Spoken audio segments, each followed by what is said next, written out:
go ahead and start. Hello, everyone. My name is Ina Taibra. I'm an assistant professor in journalism, and I was Matthew Hendley's thesis advisor for the past year. While he was working really hard on his project about Mississippi School-to-Prison Pipeline.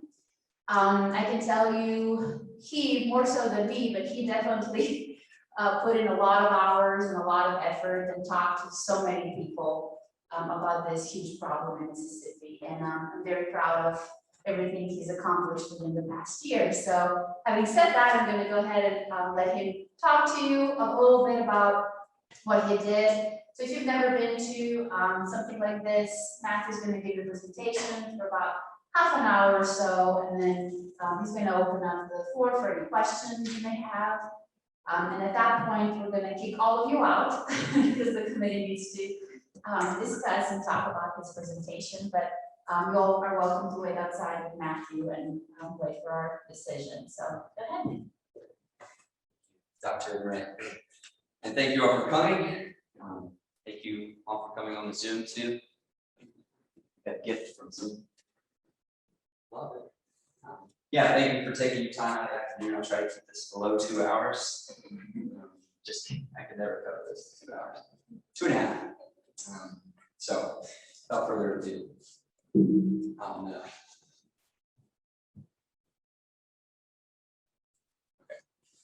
So the school-to-prison pipeline is a national phenomenon in which students are funneled from the school system to the criminal justice system. Both in-school arrests and decades of zero-tolerance policies have zero-tolerance policies that criminalize minor infractions of school codes have contributed to this pipeline, and minority youth are disproportionately affected. And so to agree on a solution, we all have to first agree on the problem. And I hope this presentation adequately defends my thesis, but also I hope it's a learning experience for us.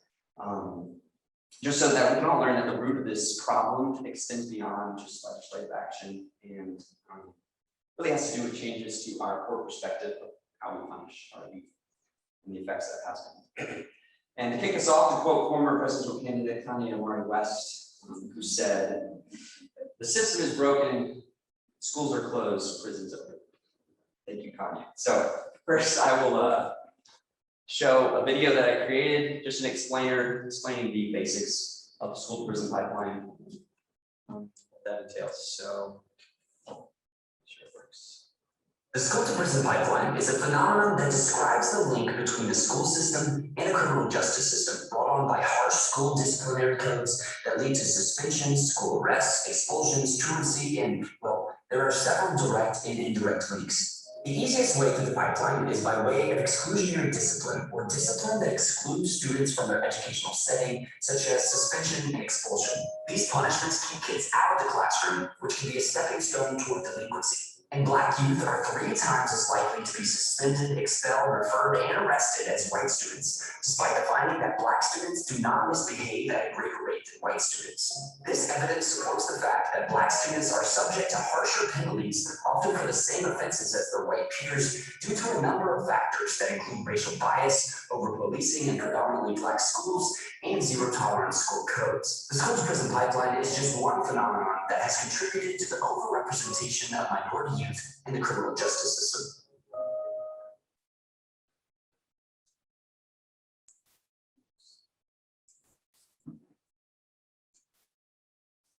So in 2020, with the help of Dr. Devlin here, I was selected to be a part of a national investigation into the juvenile justice system in America with 35 other collegiate journalists from around the country, with News 21, an organization within the Walter Cronkite School of Journalism at Arizona State University.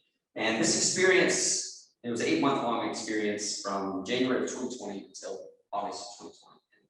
It introduced me to just the blatant inequalities within our criminal justice system, and in particular, the overrepresentation of minority youth within the juvenile justice system. And after picking apart and drilling the justice system for 8 months with a hot iron press, I kind of got sick of that. And but I had so much knowledge that I was like, I can't just let this go to waste. So I decided to continue it during my thesis. And while I was a part of this investigation and identifying these problems in the justice system, it occurred to me journalists are experts at identifying problems, but a lot of times we neglect our capability and our opportunity to offer solutions to those problems. And so therefore, my approach to this thesis is based in a method of reporting called solutions journalism. And before we dive into the SchooltoPrison Pipeline, I just want to briefly introduce you to solutions journalism and the 4 criteria for solutions journalism according to Solutions Journalism Network. And the first element being an article must have a focus on a response to a social problem, including how and why that response has or hasn't worked. So what is the problem? What's going on? What's being done about it? And what is the effectiveness of that response? And the second is offers insights and examples that makes the response relevant and accessible to others. Why is this newsworthy now? And why does this matter to you as a Mississippian or where you're from? And third, looks for evidence of data or qualitative results that show effectiveness, or lack thereof. That kind of speaks for itself. And reveals the limitations and shortcomings of that response. Where did the response fail? And how can that be, how can it be done better? So briefly, just how I got here. I grew up in Madison, Mississippi. I mentioned in my thesis, I guess, one of the few places in Mississippi you can call middle class white suburbia. So the school to prison nexus was relatively foreign concept to me up until my work produced 21. I was homeschooled for 7 years. I attended public school for 2 years, then Catholic school for 3 years. And at Catholic school, there was a teacher-student ratio of 8-to-1, which is amazing, but significantly less superior than my 1-to-1 teacher-student ratio when my mother went to school. And regardless, the schools I attended offered me basically almost a guaranteed path to a successful career and a successful life if I stayed on the right track. And as I dove further into this research into racial disparities, though, within the juvenile justice system, I was struck by this phenomenon that was continuing to be perpetuated across the country, the school-to-prison pipeline. And little did I know it was happening in schools, not too far from my backyard. And it was because of these decades of zero tolerance policies within these public schools that had created this link between the school system and the criminal justice system. And due to racial bias over policing in predominantly Black schools, like I mentioned in the video, and pre-strike policies, Black students were and still are being suspended, expelled, arrested at school, and referred to youth court at a rate 3 times that of their white peers. And I thought, okay, I want to discover this statistic because Black students behave worse, maybe. And I looked into it further. It's like, okay, well, maybe they come from socioeconomic backgrounds where they experience discipline. Maybe their schools are underfunded. They can't afford disciplinary measures. Maybe they do act out more in class. False. It's not true. A report from the U.S. Commission on Civil Rights in 2019 revealed that Black students do not misbehave or commit infractions at a greater rate than white students. So I thought to myself, well, if this has a negative effect on minority youth across the country, then it most likely is just as bad or worse in Mississippi.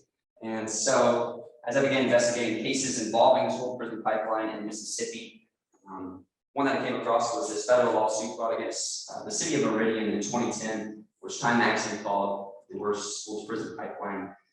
According to the federal lawsuit and according to Time, 77 Black youth were routinely arrested at Meridian schools, handcuffed, taken to jail, held there for days without benefit of hearing a lawyer or understanding the Miranda rights. And this happened over a span of 6 years. So sure enough, the school-to-prison pipeline in Mississippi was just as bad as anywhere else, especially for Black youth. And so carrying on with my research, I continued researching school-to-prison pipeline in Mississippi, and I came across a number. This occurred just a year before this program I'm about to introduce to you.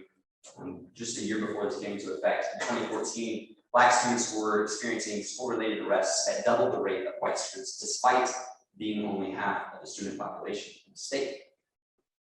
And shortly thereafter, I came across a program sponsored by the Mississippi Center for Justice, a public interest law firm, and they called their program the Sunflower County Systems Change Project.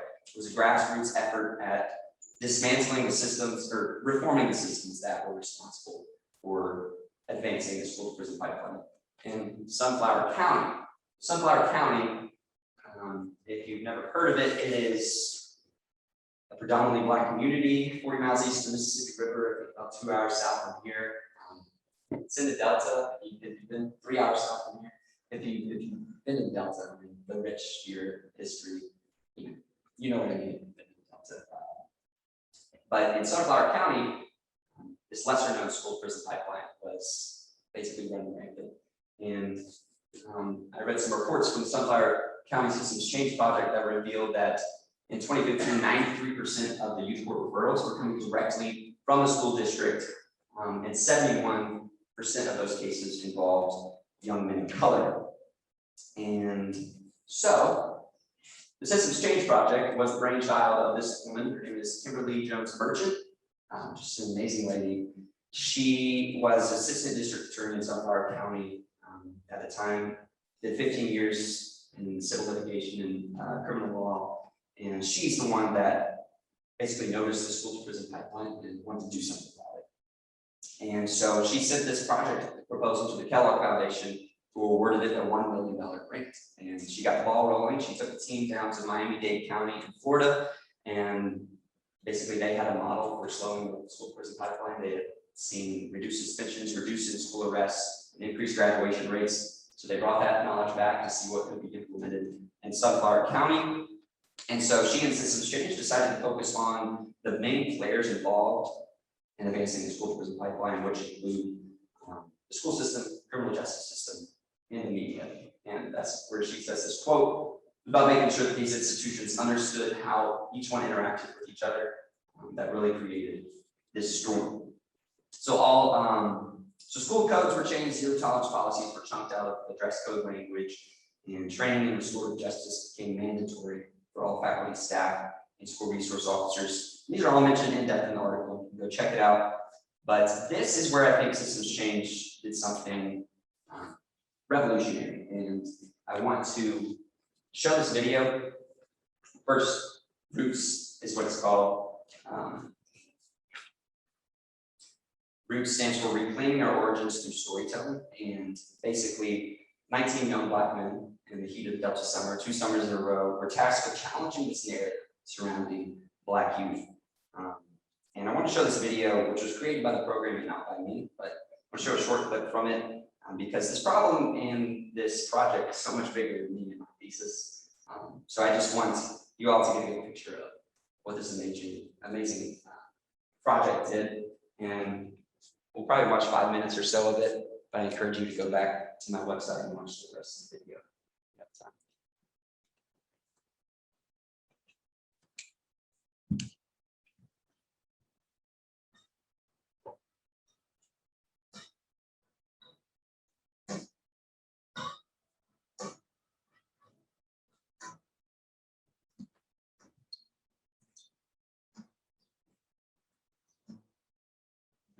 You love your hometown. I love your hometown. This is where I breathe from. African Americans somehow kind of speak together. You go to your neighbor house for sugar, and they gonna get it.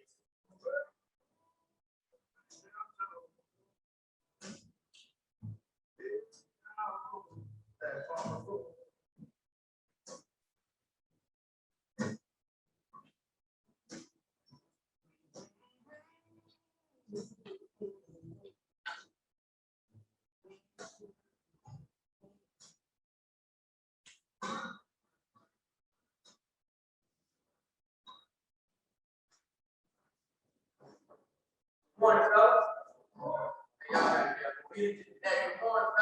Morning.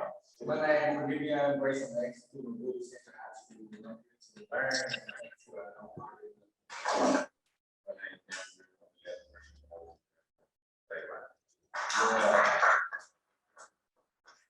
My name is Scout, and I from James High School, to share this story. Participating in this project help change the mentality and the narrative of how people think of young African Americans. We are more than what people think we are. We do have lives, we do have a mentality to be great. What's the point of letting young Black men tell us their stories? What do you think is the point of that? Ain't no story being told about it. It's just like news or just telling us that somebody got killed, but we don't know about the life of that person.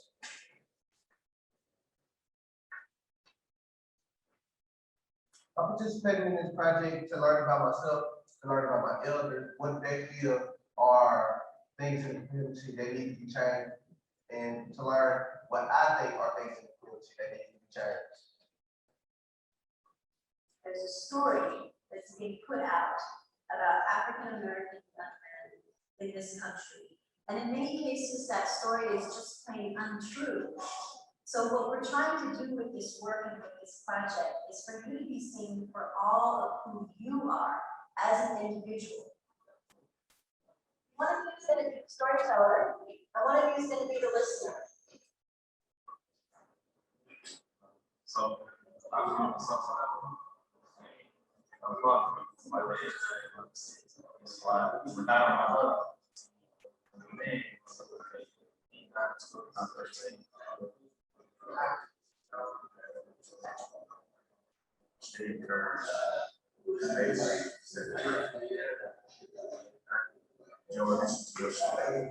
they come to the Delta made me realize a lot of things as a person. It made me realize that I had to do it on my own now that I don't have my mother and my father with me. My mother and father and things were related, down here to my grandparents. I was surprised at how concrete Jay Farrow that set up his mind to try to dive so long and get out and get it over any way he could. It still feels like my life is just a constant I'll do it later. I mean, I really can relate where you come from. Like my story is different, but I understand.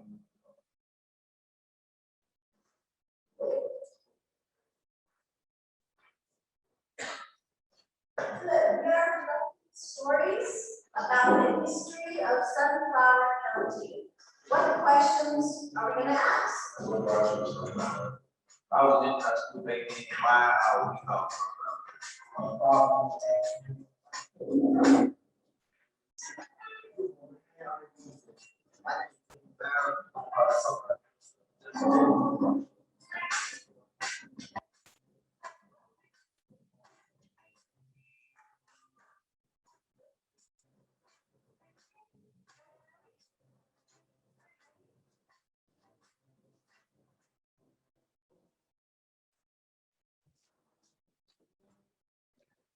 So then they go out and interview members of the community. Just a really beautiful video. I encourage you to check it out. So Jawaski Gardner, who was a participant of the program, I talked to a couple of participants of the program. He's 19 now, he goes to college. He was 15 at the time. When we were talking over Zoom, interviewing him, he said that 10% of the problem, Matthew, is this label, is this narrative that feels like it's kind of oppressing the Black youth in the community. That's the narrative that they've come to perceive about themselves due to it being repeated so often in the media and popular culture. But then he said, Matthew, the other 90%, he said, comes from young Black males just not having a voice. They don't support our voices. They don't support our dreams. They don't support what we want to do. The thing about this program, he said, was it pushed us to do what other people did not push us to do. He said, I believe if we can get young men, young women in a room and say, tell me what you want to do, write down your goals, and that's what's going to bring this pipeline down. And so after finding out about roots, my research and my idea of the problem just became a little clearer. They say to find a solution, you have to fully understand the problem, and hence my thesis. And so the root of the problem, well, the foundational cause, of course, is racism. One of the members I talked to in the project says oftentimes in African American communities, there's this notion that something like this can't exist because, there's a notion like this, that something like this can't exist, but that is to ignore the effects of racism, that people who look like you can end up oppressing you. But as I and members of the project sort of agreed on was that You blaming the creation of these systems just solely on racism without doing anything about it doesn't do anything to counteract the social effects that these problems carry. So the deepest root of the problem really is a human one, and the foundational cause is broken relationships all the way down. A kid has a broken relationship with his home life. His parents have a broken relationship as well. Statistically speaking, those kids are most likely to fall into trouble at school, and then when the school's approach to justice reflects that of the criminal justice system, then that relationship of trust is breached between the kid in the school life and the kid in his home life. And then when the school system puts the kid in the criminal justice system, who has a broken relationship with everybody, then they treat him as an adult, and the criminal tendencies become deeper seated, and that's why we see recidivism rates increasing. So what's failing at is our approach to school discipline and juvenile justice. So we have to view education as prevention, said Amir Wicker in one of our Zoom interviews. And not only so our kids can go to college and get good grades, but as Jawaski Gardner says, that they can go to Penn State and not the state Penn. Education is prevention. And so this is where restorative justice comes into play. So in my research, it led me to this theory of justice that repairs harm caused by misbehavior through reconciliation between victims, offenders, and members of the community. And this is William Murphy. He was the district discipline coordinator at the time and a huge proponent of establishing restorative justice techniques in Sunflower County schools. So he says restorative justice is the antithesis of a zero tolerance approach, and including this was systems change instituted a program that trains school resource officers in restorative justice techniques. And SROs are one of the easiest ways into the school to prison pipeline through school arrests. And fun fact, SRO training is not required in Mississippi and in most states. So the systems change project, restorative justice training for SROs, most of these SROs said, according to the report, that they had never been told what their role was as SROs, which is to ensure safety, not to carry out discipline. And 100% of the SROs said that other SROs would benefit from this training.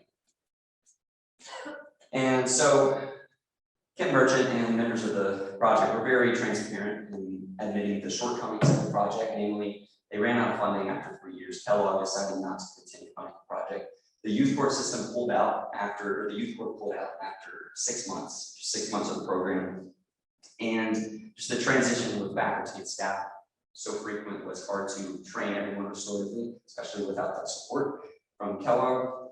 And so therefore, in the second half of the piece, I introduced readers to a few approaches that could supplement the systems change project, or programs that perhaps succeeded in areas that systems change did not. And one of the programs I highlight is the juvenile courts in Clayton County, Georgia. This guy, Stephen Teskey, absolute baller. He's a guy I encountered last summer in my work with News 21. Just an amazing man. He quite literally revamped the entire court system in Clayton County.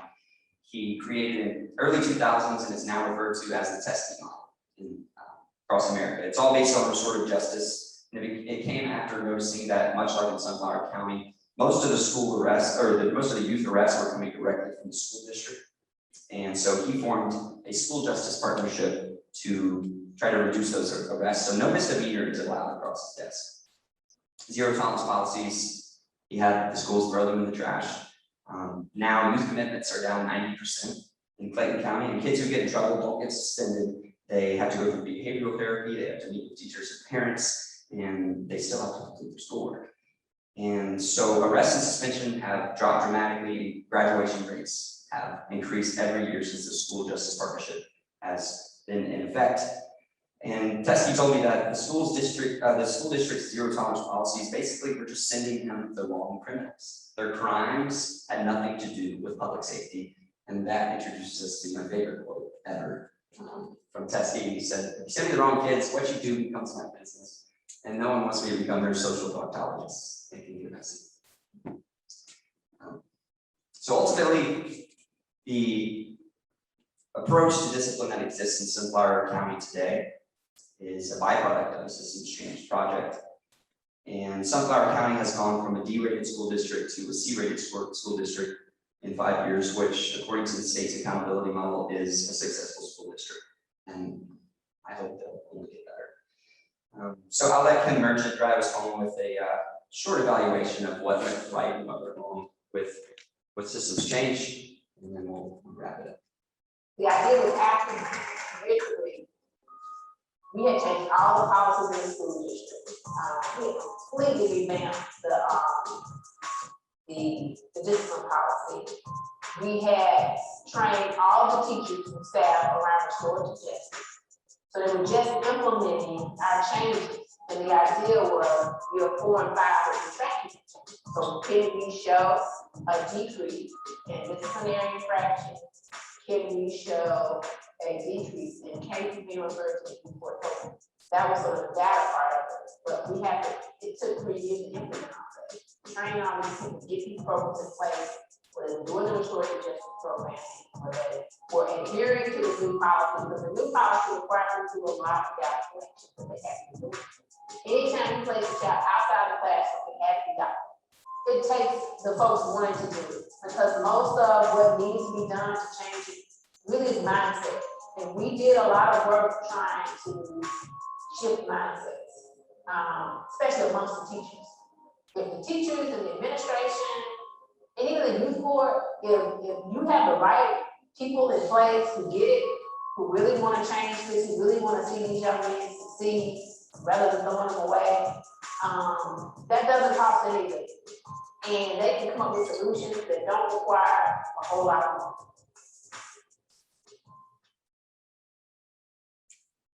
So I think Kim Merchant. The idea was after originally. I think she hit the nail on the head. In order for systems to change, mindsets have to be changed first. And as William Murphy said, they're a C-rated school district now, they'll be better in 5 years, surely. He's still at the school district, and he is making sure these school codes are still in effect, and that all staff and faculty are trained in restorative justice. So I will briefly show how this fits as a solutions journalism piece. First, the response to the social problem. Obviously, the problem is the school-to-prison pipeline. Systems change that response, and insights were included from experts in why this matters to you in Mississippi and how it can really be replicated elsewhere as a model. And several data reports that reveal the depth of the problem are included, including the effectiveness of the response. And of course, the limitations I mentioned, the shortcomings, but also I chose to provide alternative programs that basically can fill the gaps where some of the other programs were unsuccessful. And we can briefly run through the website, so you guys can just check it out, and you're welcome to do this on your own time as well. So I basically created this on WordPress, and each of these hashtags takes you to a certain part of the story. So you click that, select, and I introduced the project and some of the graphics I created and photos, merchant, include the root story. And this here is the edits that were made to the original school discipline code. So the edits aren't red. They were trying to chunk out any zero tolerance language, as you can see here. Consider taking out the word SAG, which is racial in nature. And is this important or necessary? These small infractions that could introduce kids to the criminal justice system were slowly getting taken out of the dress code. And this is the resulting dress code. And this was sent to me by William Murphy. So that's included on the website. And if you want to tweet him, a short video from Amir Whitaker of the ACLU. And that is pretty much the website. And I included at the end one of my favorite quotes that has to do with this project from James Baldwin. These are all of our children who are profitable, paid for what they become. Yeah, just last but not least, I'd like to thank God who uniquely created each one of us individually. He gives us that opportunity to fight for those who can't fight for themselves. And to all the brave souls who fight for social justice, especially the Mississippi journalists that over the past few years have really inspired me to do this type of journalism, especially Ida B. Wells and many others that I've met and read about along the way. For my parents, show me what it means to have character, and for supporting my dreams and paying for things. And to Dr. Emery, who let me work on this up until literally yesterday, because like any good journalist, I can only work on tight deadline.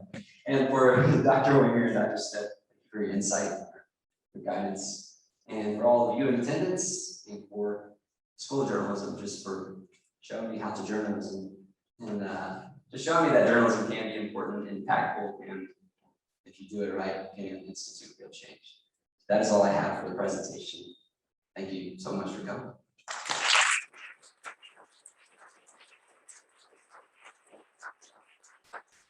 I believe I will open up the floor to questions from the committee.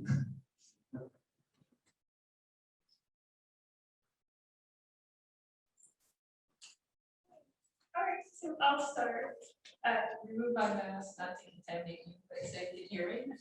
So I had a couple of questions, some about the work specifically, and then two about just your engagement with the work, and then thirdly, about what's next. So I'll start with the work.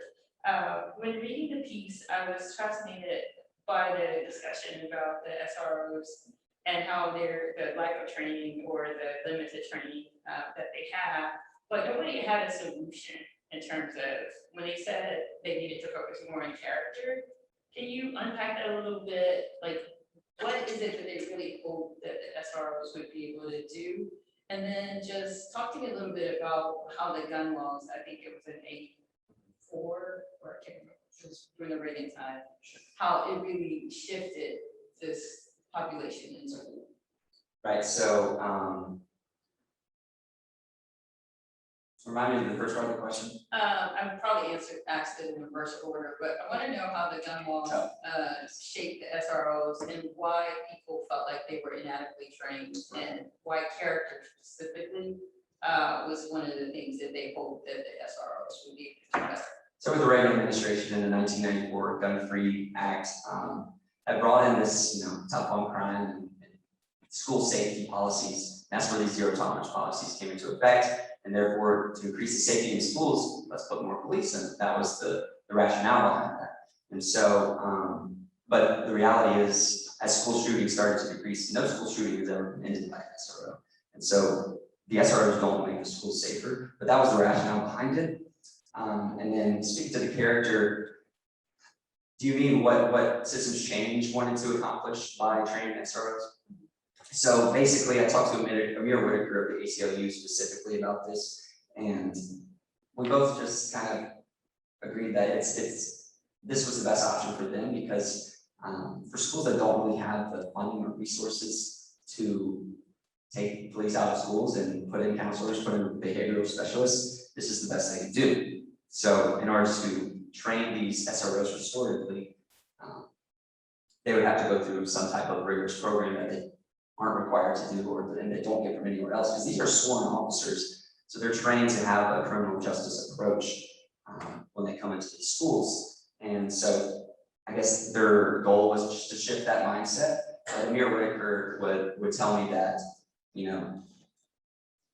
the end goal is to not have police in schools, and is to use that federally funded money to include more counselors, behavioral specialists, and people who are trained specifically to deal with those behavioral issues that kids struggle with. Right, and so this was a massive, you were embedded with the topic for 8 months through Arizona State, and then you decided to focus your honors thesis on it. And so this is a huge project, and we would say in the newsroom, this is a year-long project. So tell me a little bit about how you thought about getting to the solution journalism project, and how close were you to the content? Like, how did you feel the process through doing the work when you committed? Right. You're all in it. Right. That's a great question. Initially, I was working with Native American youth in the justice system and talked to so many people throughout the summer and throughout early 2020 last year. And that really was powerful to me because, you know, these were the forgotten youth of America, basically. Their racial disparity and sometimes was worse than even Black youth.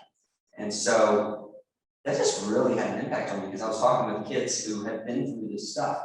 And granted, all of these interviews were done on Zoom in News 21 and through this. So it was hard to have that physical engagement and that physical connection with these kids and these adults who speak on this subject. But yeah, the deeper I got into it, the more it just kind of hit me apart. You know? You can read about data and statistics all day, but each data point represents a person. And just, yeah, the deeper I got into that, the deeper it affected me and just made me want to do something that is not just saying, hey, the criminal justice system is corrupt and you know, we need to abolish this and abolish that. But what is being done elsewhere and what can be done to help solve this problem and create a better future for our youth. My final question, if we were in Mississippi today or at NPR, how would you pitch this to us? Right, okay. Well, I said just start off with a howdy. You know, I'm sure they know a lot of these things that the school-to-prison pipeline is this national phenomenon that is funneling kids into the criminal justice system through the public school system, and Mississippi is a part of that conversation. And not only are they a part of it, they are contributing to it. The systems within our state are contributing to it. But with the solutions frame in mind, there is a project that made a substantial effort at slowing or trying to end this phenomenon. And I think it should be highlighted because a lot of these things can be replicated elsewhere as a model. And I think the more that they are replicated elsewhere, the slower, the less school-to-prison pipeline will, you know. Thank you. Thank you. Matthew, that was excellent. You touched on it at the very end. One of the questions I had was teachers and the role of teachers in this whole both problem and solution. Were you able to speak to teachers specifically? And if so, what were their beliefs? And if not, why not? Yeah, William Murphy was kind of my administrative / teacher. He was a teacher and a school principal before he became a district discipline coordinator, and now still works with kids on a lot of levels. And he was kind of my insight into what it looks like within the classroom. And he basically told me that, you know, these teachers aren't trained in restorative justice too, so they know that there's a school resource officer in the school. So if something happens in the classroom, they can call that school resource officer, and that'll fix the problem. And it's basically like, you know, fixing a leaky roof with a bucket. You know, it's not repairing the problem at hand. And so that's where he was basically saying, as far as school resource officers go, and discipline with teachers. And, you know, of course, there's a whole other realm of this with corporal punishment. Mississippi almost leads the country in corporal punishment. I decided not to get into that. But that's basically the main perspective I got from the teacher's / administrative role. If I could remove that problem and let someone else deal with it. Exactly. And then you started to sort of answer my next question, but if you were going to tackle another problem and look for solutions, are you aware of any, you know, related types of issues, and do you see yourself going further with this work? Yes. I think corporal punishment is a big deal. It's still occurring in Mississippi. I think we're 4th in the nation in corporal punishment. And, you know, that's something that can be eradicated. And I think that would be something I could be interested in getting into. I'm also still interested in Native American youth in the justice system. I would love to go back into that and just look into it further. You know, there are the only youth in the federal justice system are Native American youth. And I would like to look into that further. We got so close to identifying it's very few, but we got so close to identifying where these Native American youth were located. And then the project ended. So I would love to perhaps go back and figure out a way to approach that with a solutions framework.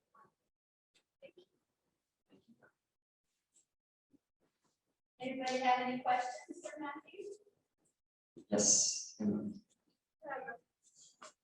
talked about this, I think, around the previous video.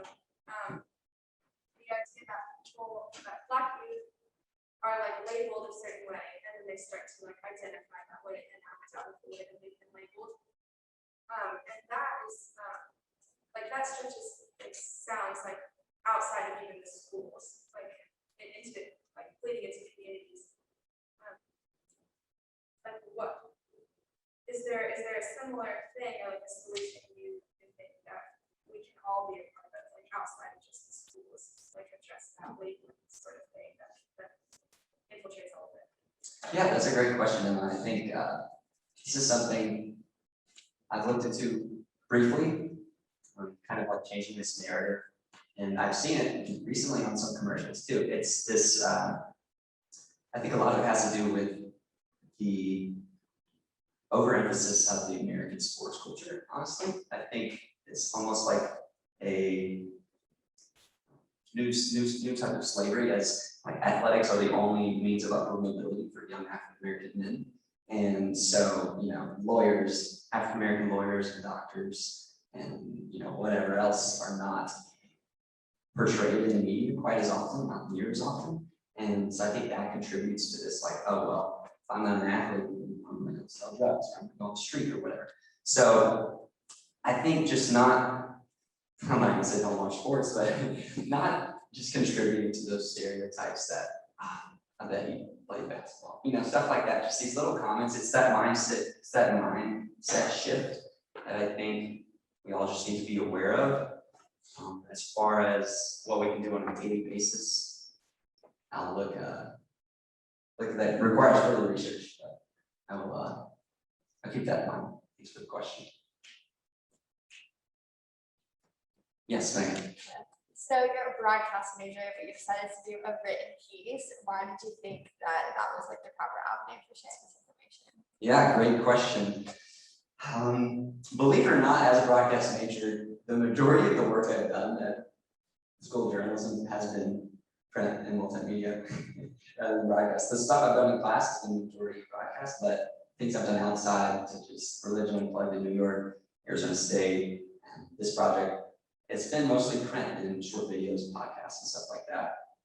I just feel like an in-depth article just gives me so much more room to dive into a topic and include things that I think are important that could necessarily not be included in a broadcast piece. And in a documentary, perhaps it could be, but with COVID, it was difficult to do.